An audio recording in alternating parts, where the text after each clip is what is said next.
The kitchen clock reads 11:42 p.m. when I finally collapse into my chair. 12 hours on my feet at the clinic, and my body protests with each movement. The house sits too quiet for having another person living here, but Brooke's been out more than she's been home lately. I kick off my sensible flats and stretch my toes against the cool tile. My phone pings, the sound sharp in the stillness. Aunt Valerie's name lights up the screen. Check this out. Thought you should see it. Call me. V.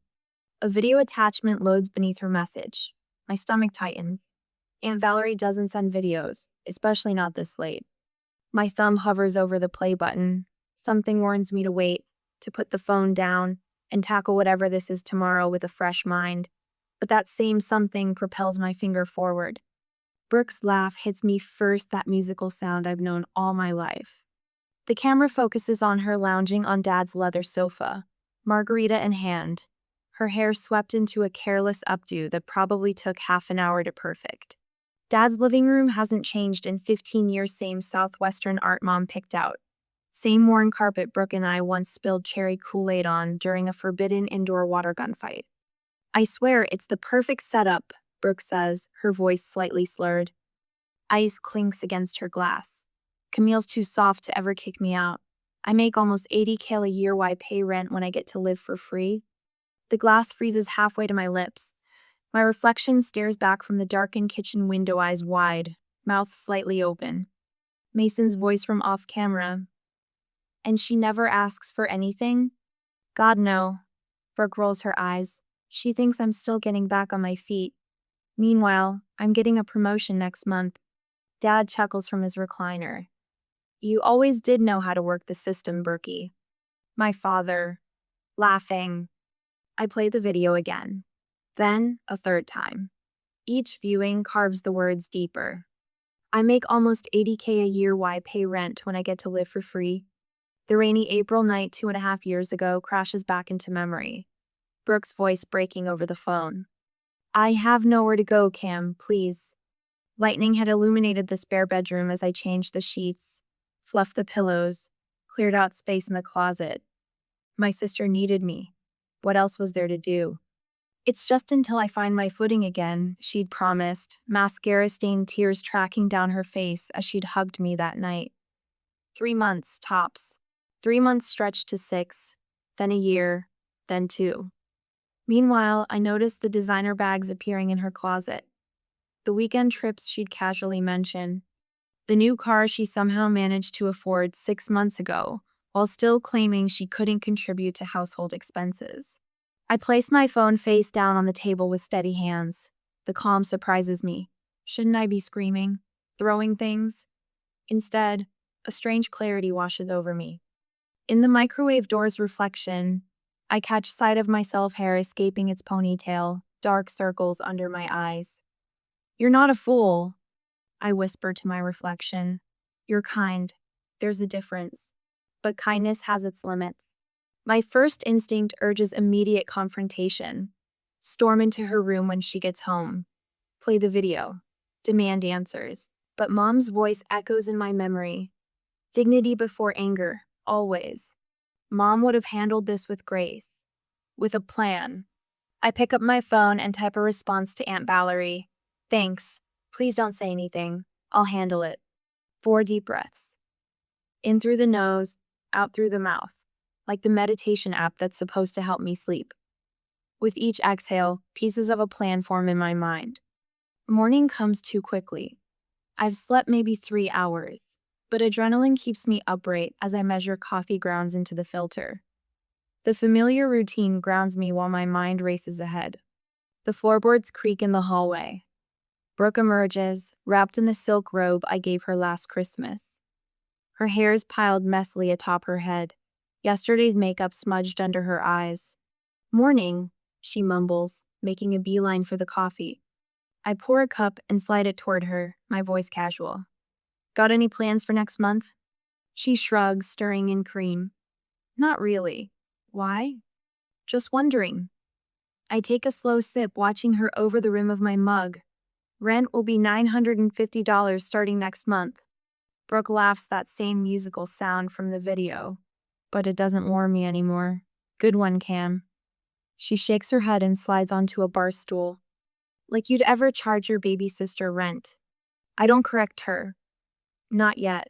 The seeds are planted. She'll learn soon enough that this time, I mean every word. You're not serious about the rent thing, right? Brooke leans against the kitchen counter the next morning, coffee mug suspended halfway to her lips. Her smile doesn't reach her eyes. I rinse my breakfast bowl, keeping my movements deliberate. Dead serious. $950 due on the first of each month. She studies me for a moment, smile fading as she realizes I'm not backing down. Come on, Cam. After everything I've been through, you know how hard it's been. For 2.5 years? I keep my voice level, focusing on drying the bowl with slow circular motions. Her eyes narrow, smile vanishing completely. You don't even need the money. Your mortgage is practically nothing on this old house.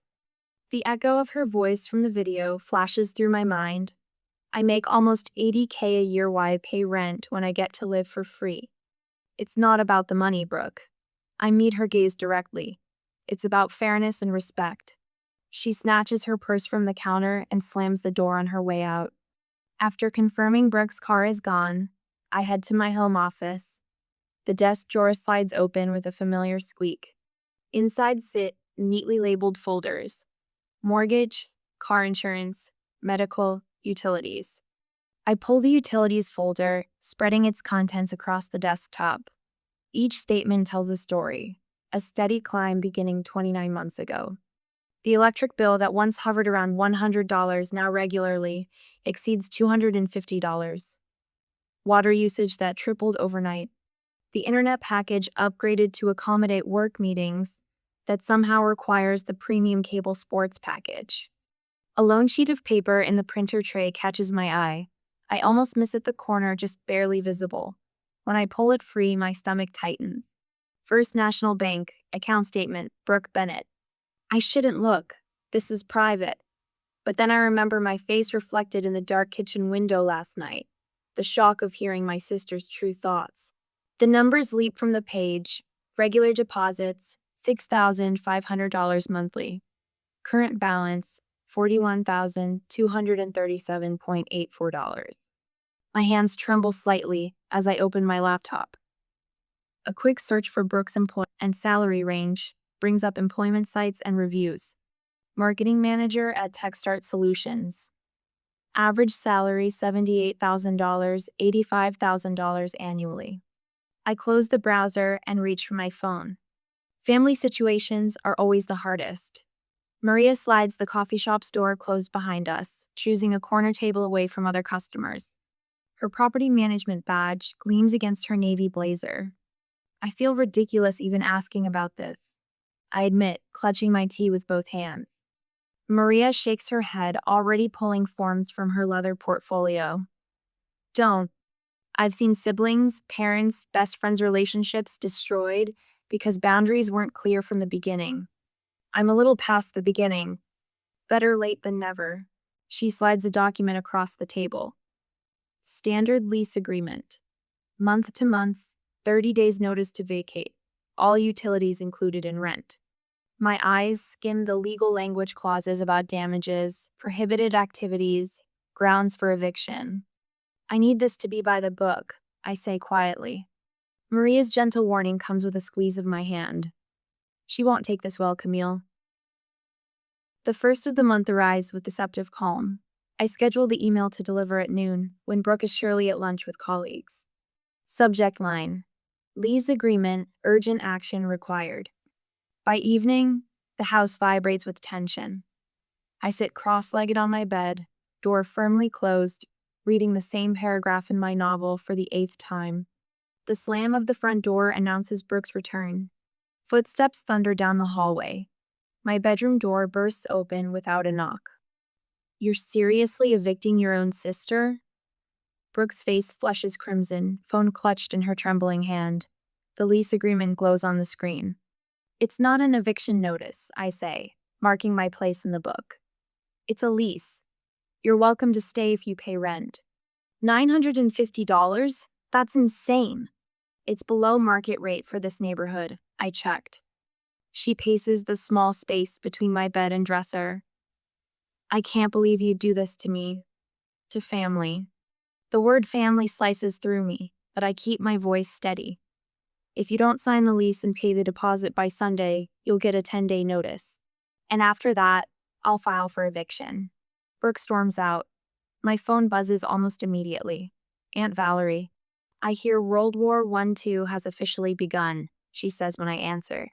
News travels fast. Brooke called your father. Your father called me to talk some sense into you. Valerie's sigh carries years of family dynamics. And will you? I ask, suddenly uncertain. Talk sense into you? Honey, you're the only one making sense. She pauses. This isn't the first time she's done this. My breath catches. What do you mean? Before she came to you, she stayed with your cousin Rachel for 8 months. Before that, with your Uncle Jim for almost a year. Same story each time, just getting back on her feet. The revelation settles over me. I wasn't special, just the latest target, the longest-lasting one. You're doing the right thing, Aunt Valerie says into my silence. Someone had to break the cycle. As I hang up, I realize my hands have stopped shaking. The cafeteria buzzes with the typical hospital lunch rush, but I've claimed my corner table near the window. A turkey sandwich sits half-eaten beside my notepad where I'm jotting down patient follow-ups. My phone vibrates against the metal table, the sound sharp enough to make me jump. Unknown number. My thumb hovers over the decline button, but something tuition maybe makes me answer instead. The text appears without preamble. You should see what Brooke's been saying about you. I thought you should know. My throat tightens. Attached are multiple screenshot images, thumbnails too small to read. Everything okay, Camille?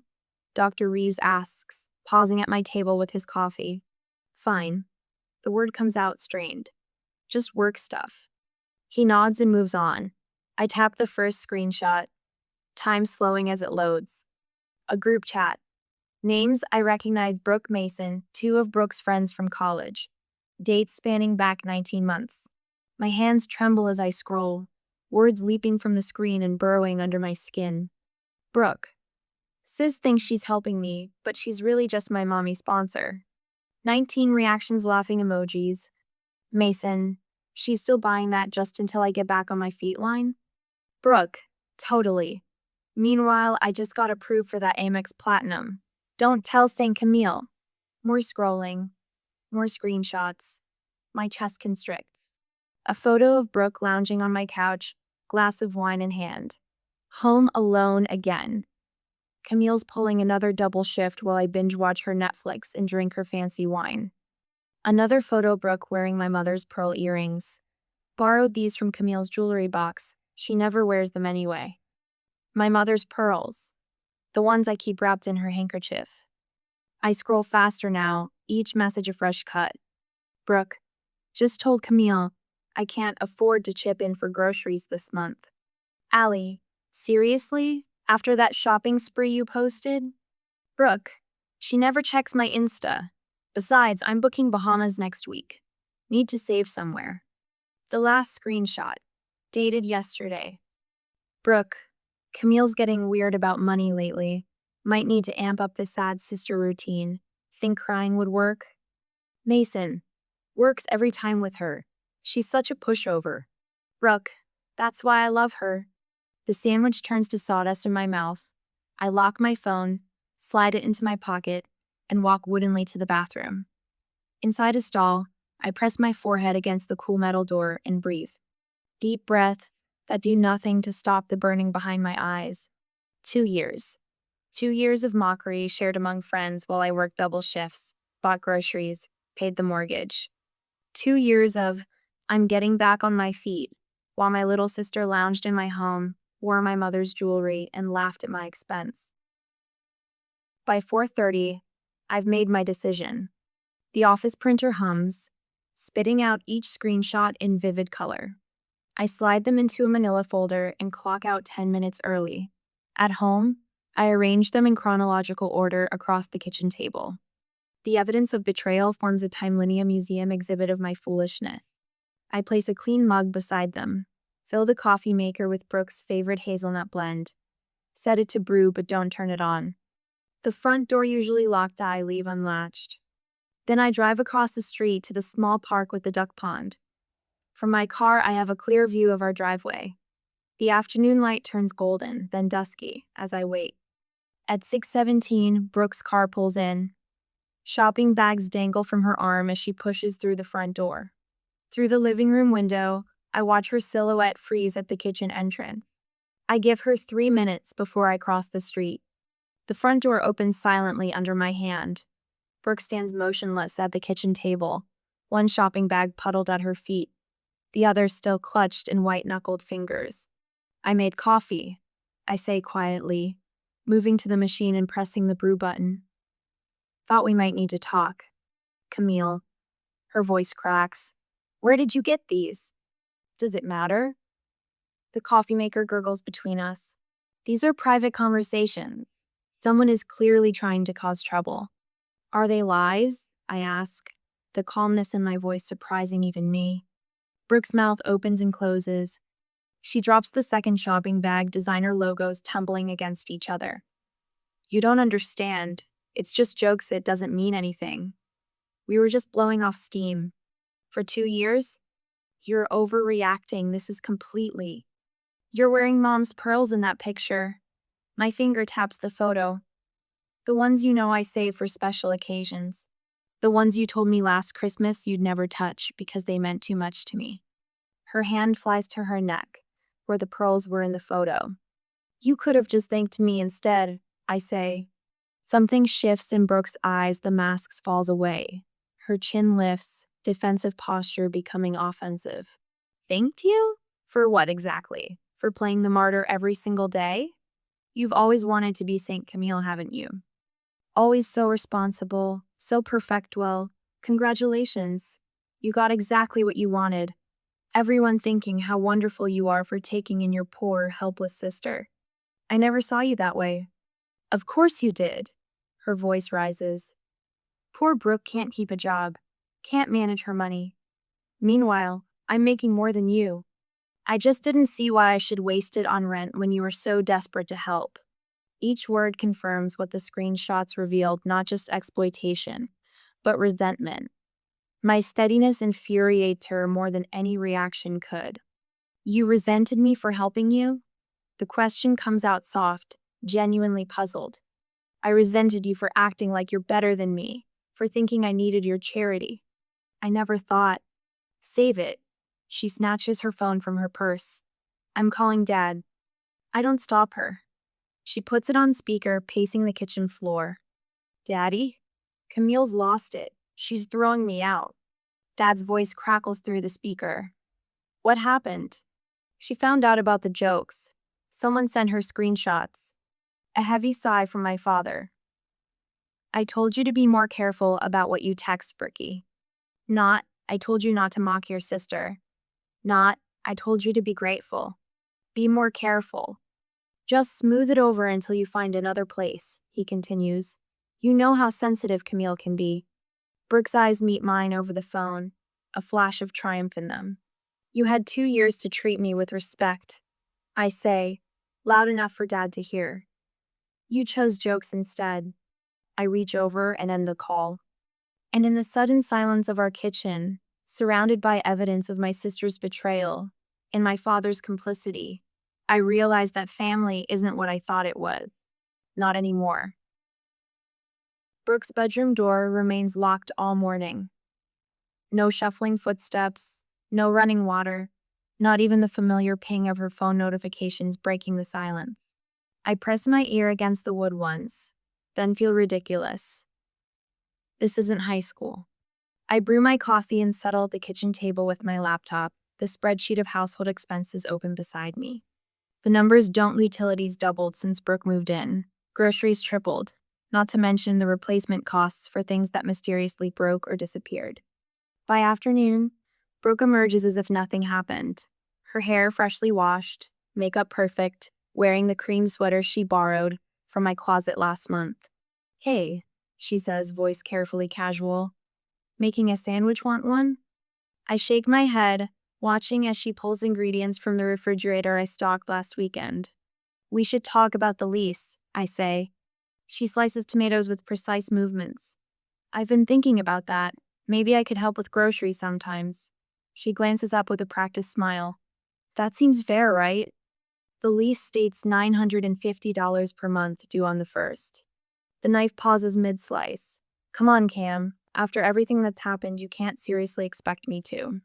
I'm not discussing this again. Her eyes fill with tears too quickly, too perfectly placed to spill without smudging her mascara. She's used this expression since we were kids, the one that made Dad rush to fix whatever troubled his baby girl. I thought you cared about me, she whispers.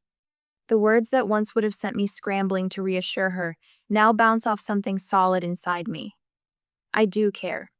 That's why I'm no longer enabling you. She abandons the half-made sandwich and retreats to her room. The door closes with careful restraint, the kind that takes more effort than slamming it. My phone buzzes an hour later. Dad's number. 3 hours after that, headlights sweep across my living room wall. The crunch of tires on my gravel driveway, a car door slamming with more force than necessary. I'm already standing when the doorbell rings. Dad fills the doorway, still in his work clothes, lines etched deep around his mouth. He doesn't move to hug me. Where's your sister? He asks, stepping past me into the entryway. Hello to you too, Dad. He remains standing, refusing my gesture toward the couch. His eyes scan the living room, the same inspection he gave my college apartments, looking for flaws. This has gone far enough, Camille. What has? You know what? His jaw tightens. Brooke called me in tears. A lease agreement? An eviction threat? Your sister's family. This isn't how we treat family. Something clicks inside me, the final tumbler in a lock falling into place. Is mocking me behind my back how family treats each other? He shifts his weight, eyes darting toward Brooke's closed door. Girls have their little jokes. Did you laugh when she told you I was too soft to ever kick her out? A muscle jumps in his cheek. You've always been overly sensitive. The certainty washes over McCool, clarifying. Dad will not my side. Not against Brooke. Not even with video evidence. I think you should go, I say. Not until you fix this. There's nothing to fix. He stares at me like I've grown a second head. She's your sister. Yes, I nod. And I'm your daughter. The words hang between us. He blinks first, turns, and leaves without another word. The next morning, I call a locksmith while Brooke is at yoga. Maria sits at my kitchen table, real estate contracts and camera equipment spread before her. This system connects to your phone, she explains, untangling cords. Motion activated, cloud storage. Are the cameras really necessary? My stomach knots at what this has become. Maria meets my eyes. You're not dealing with the sister you grew up with anymore. You're dealing with someone who sees you as an obstacle. The locksmith finishes in less than an hour. I hand over my credit card, ignoring the twist of guilt. Change your banking passwords too, Maria advises, and check your credit report.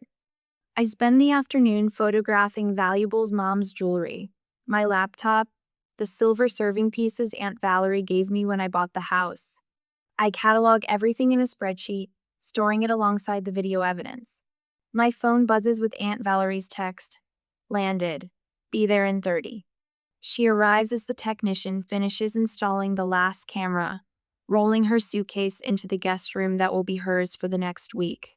Her silver hair catches the afternoon light as she unpacks with brisk efficiency.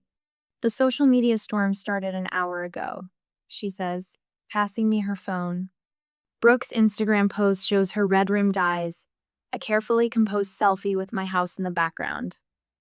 When your own sister throws you out with nowhere to go, family betrayal. Homeless. The comments flood with sympathy. The message notifications on my own phone blink urgent like cousins, distant relatives, mutual friends demanding explanations. She's edited screenshots of your texts, Aunt Valerie continues, scrolling through her feed, quite creative with what she's deleted. My chest tightens. Should I respond? Tell my side? Aunt Valerie hands me a glass of water. What would your mother say? The memory of Mom's voice flows through me. The truth doesn't need defending, Camille. It just needs time. She'd tell me to stay quiet. Aunt Valerie nods. Dignity before anger. I compose a single text to send to those few who matter. I appreciate your concern. The truth doesn't need defending. Then I silence my phone and help Aunt Valerie make dinner. We eat on the back porch, watching cardinals flit between the oak branches as the sunset paints everything gold.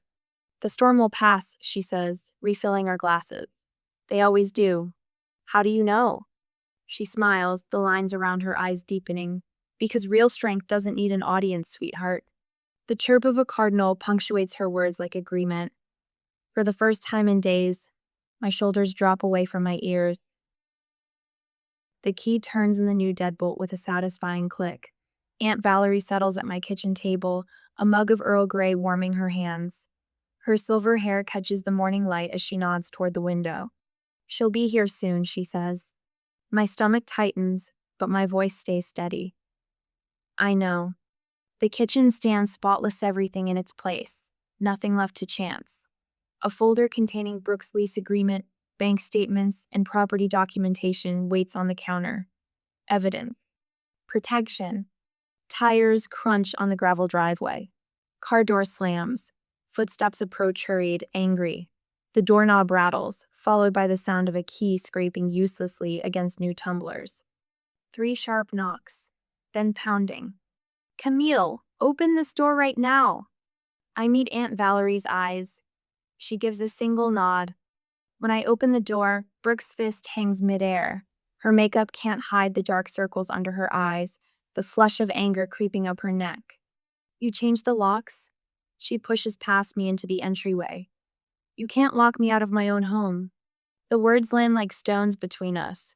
2 years ago, they might have worked at me backpedaling with apologies. Not anymore.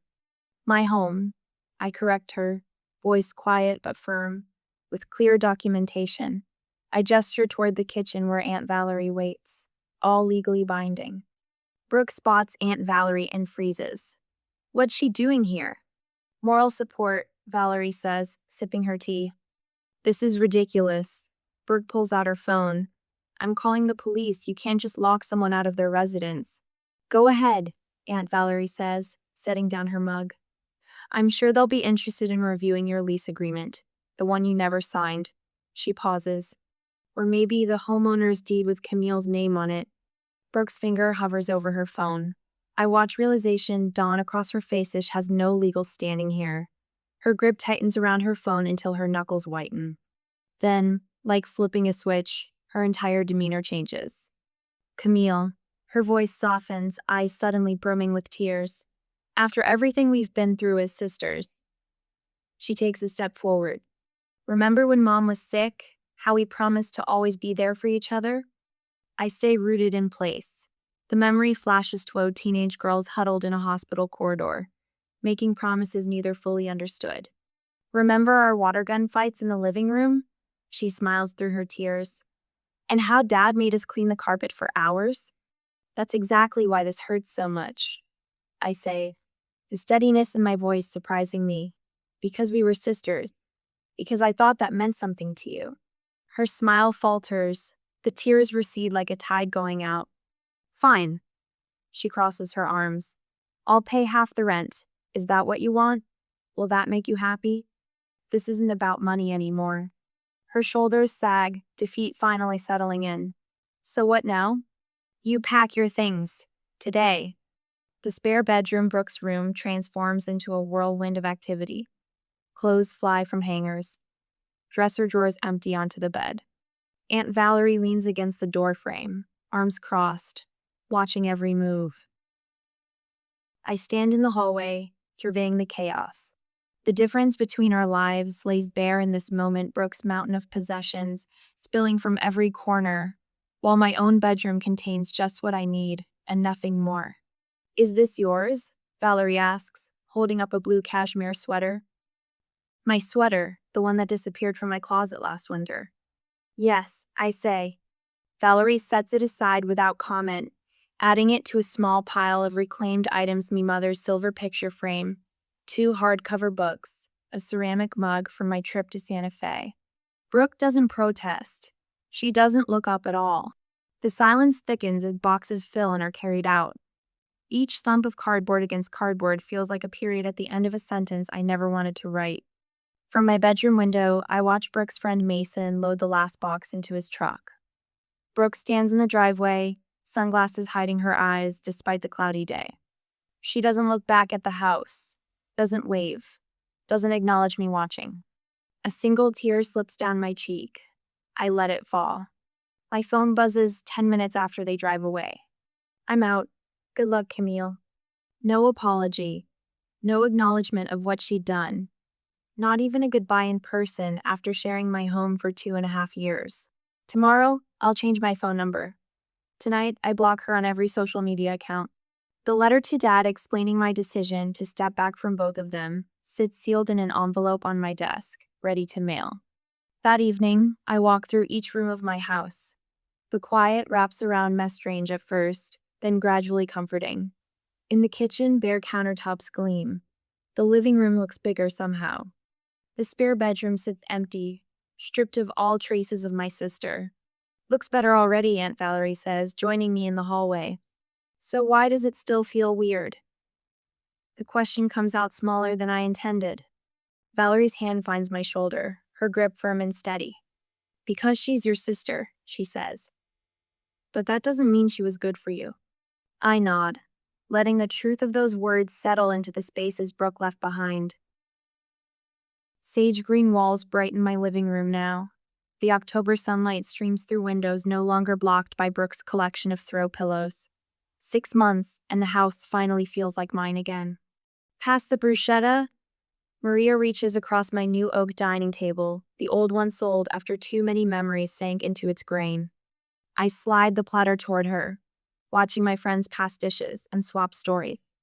No undercurrents here, no hidden meanings. Just the gentle rhythm of people who want nothing from me except my company. This room looks twice as big, Aunt Valerie says, glancing around. Amazing what happens when you don't have someone else's life spilling everywhere. The spare bedroom stands transformed too. Gone are the makeshift closet racks and piles of Brooke's overflow. My reading nook breeds no a single armchair, a lamp, and shelves of books I'd kept in boxes for years. Camille? A tap on my shoulder. Got a minute? Jenny from Work 24 and wide-eyed follows me to the kitchen. She twists her napkin while I refill the water pitcher. My brother lost his job, she whispers. He wants to move in just until he finds something. But it's been 3 weeks and he hasn't sent out a single application. I set the pitcher down. 6 months ago, I'd have offered reassurances about families sticking together. Now I see the worry lines forming between her eyebrows. The kindest thing I did, I tell her, was recognize when kindness became enabling. But he's family, she says, the eternal excuse, which means he deserves your honesty more than your spare room. Later, when everyone's gone, I flip through my journal. Early entries bleed with hurt ink pressed too hard against paper. Later pages breathe easier. A line from last month jumps out. Family, those who celebrate your joy, not just share your name. My phone dings. I check the notification without the stomach clench that once accompanied every alert. Just a reminder about Thursday dinner with the group. The weekly tradition started as accident and solidified into healing. We take turns hosting different houses, but the same honest conversation. 3 weeks later, I straighten my scarf in Aunt Valerie's hallway mirror. Thanksgiving crackles with tension even before I enter her dining room. Camille. Dad rises halfway from his chair, a gesture of respect that surprises us both. Brooke doesn't stand. Her gaze skims over me, landing somewhere past my left shoulder. Aunt Valerie squeezes my arm and whispers, "You're doing fine." Dad tries twice during dinner to manufacture reconciliation. "Remember when you girls put food coloring in the mashed potatoes? And your mother always loved seeing you two together." I pass the cranberry sauce. Answer questions about work, compliment the turkey. But when Brooke asks if I'm still in that little house, I look her directly in the eyes. Yes, it fits me perfectly now. The space between us spans more than the table's width. But the distance brings relief. Instead of pain, a clean break, healed stronger than the original bone. To boundaries, Pauline raises her glass Thursday night. My chosen family crowds around a table that never knew Brooke's laughter or my father's judgments. Aunt Valerie has found her place here too, between Maria and Rick. She brings deviled eggs and straight talk, both appreciated equally. When did you know you'd be okay? Asks Jenny, who finally told her brother no. The question hangs. A year ago, I'd have rushed to fill the silence. Now I let it breathe. The day I realized, I say finally, that self-respect isn't selfishness. Late evening, and I sit alone with a glass of Cabernet. My reflection in the window looks back, a woman I'm still getting to know. The shadows under her eyes have faded. She holds her shoulders differently. On the side table, Brooke's letter sits unopened. 3 days now, and I haven't felt ready. Not because I fear what's inside, but because I know it can't change what matters. I trace the envelope's edge. I'll read it someday, when curiosity outweighs indifference. For now, I sip my wine and nod at my reflection. I'm not the fool she thought I was. Not anymore.